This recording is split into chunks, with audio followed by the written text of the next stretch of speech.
Thank you. Thanks, Jeff. Appreciate it. How are we doing out there? We're doing good? Yeah! It's right up here. So I just recently left my job where it was myself and 5 other women working in the office. It was a good job. Everyone got along. But the thing was, when you work with 5 women, you tend to hear a lot of stories about raising families and starting families. And, you know, as a guy, you don't really listen to those stories a lot. So I'm listening to this newlywed. She's talking with some of the other mothers, and she's like, you know, we've been trying to have a baby for a while now. I just can't seem to get pregnant. You know, honey, don't worry. We tried for months to have a baby. Just keep trying. It'll happen. Now, I don't know. Maybe it's just me, but every time I keep hearing you say you're trying to have a baby, all I'm really hearing you say is, we've just been fucking. Like, non-stop. No pills, no rubs, just Nat Geo shit every night. It's been really crazy. Like, you can't get away with that if the roles are reversed, you know? I mean, like, I'm single. I'm not trying to start a family anytime soon. But if I roll into work and was like, hey, Bart, I had sex last night. I'm not trying to start a family. Just thought you'd like to know. I was actually watching Maury earlier today. I realized Maury's been on for a while now. Maury's been on for like 20 years now, you know? And I realized we got to be coming up to that first guy that's denying the fact of that he's the father of the baby being shown on the monitor backstage. That was once 20 years ago, the baby on the monitor being shown backstage. You know that episode's coming sometime soon. That's going to be good. Maury's like, all right, Christopher, you're claiming that you're not the father of young 9-month-year-old Christopher Jr. What are you going to say for yourself? Well, Maury, you can look at the picture here. Those eyes, that nose, that mouth, that's not me, Maury. That's not my baby. Funny you should mention that, Christopher, because we actually have a picture of you at that age, at 9 months, in that exact same room. Christopher just like, oh my God, same eyes, same nose, same mouth, Jesus, even the same brick background. Maury, you haven't redecorated in 20 years. I recently went to church the other day for the first time in a while. I went to Catholic school for like 12 years and I haven't gone in a while.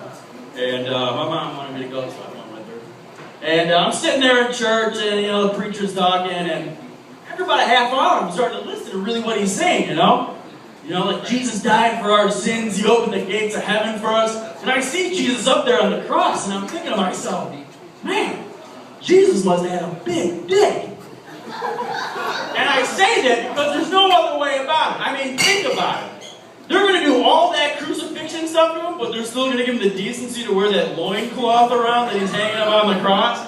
Now, I think at the sentencing punches file, it's like, all right, Jesus of Nazareth, you're claiming that you're you. This is what we're going to do. We're going to carry a 100-pound cross up a hill 5 miles. Once you get up that hill, we're going to beat you. We're going to whip you. You're going to wear a crown of thorns. You're going to be nailed to that cross. You're going to do it in front of the entire town completely naked. Now take off that robe. Jesus, he's not modest because Jesus is God. And God's going to give himself the most beautiful penis you've ever seen. So Pontius Pilate sees this and he's like, oh, shit.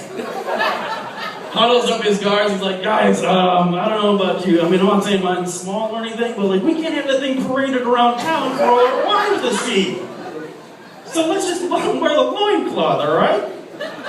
So they let Jesus wear the loincloth. I would actually like to be on that parade route, though, of the crucifixion. You know, just to see the reaction. Because you know, at some point, that loincloth probably fell off at some point. Just to see the reaction of some of the women's faces. Oh, my God. I mean, even some of the guys were probably just like, Jesus Christ.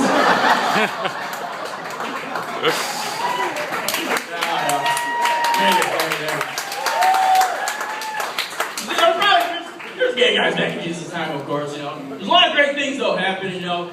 The gay community, you know, gay rights is happening, pro-gay marriage, you know, everything's going great. That's good. That's great. Yeah, absolutely. But the only thing about, like, that, though, is, you know, the people that, like, or these organizations, you know, that come to, like, the gay pride parade, and they're standing behind the picket lines, you know, like, why are you standing behind the picket lines, you know? You're just, like, watching somebody enjoying their life, being with the ones they love, and you're just sitting there just like, oh, well, where's? And it's like, really? You feel that way? I think it's kind of like when, like, Tom Brady walks into, like, the opposing team stadium, they're like, fuck you, Brady! Brady, you suck! You suck, Brady. Like, really? You feel like Tom Brady sucks? Or are you just really jealous that Tom Brady is not your team? I think that's what's happening with some of these protesters, you know? They're just like, homos, queers, I just wish I could be gay like you, but I can't. You know, you're going to hell. I just want to caress the tip of another man's penis, but I don't have the strength or the fortitude to go against the opinions of views of my uneducated family. Homos, queers, fucking Tom Brady. The only thing I just don't know, and I don't know, call me naive, but like the whole question of like if you're born gay or it's just something that's developed over time. I don't know, you know? But I think I might have a theory though on how we can solve this. What we need to do is we need to just like sit down the mothers who currently have gay sons. And we need to ask them, like, when you were in the hospital and the doctor placed that baby boy into your arms, and then you opened up your shirt and offered up your breast for nourishment, did that baby boy look up at that breast and just go, ew! That's a soy? Ew! That's just a theory. I don't know, it's not proven 100%. There is another theory, though, that I do have that's 100% accurate. It's along the same lines. It's along the same lines where, like, not only did the baby refuse your breast for nourishment, but it refused your breast for nourishment and instead reached over for the doctor's dick. That's my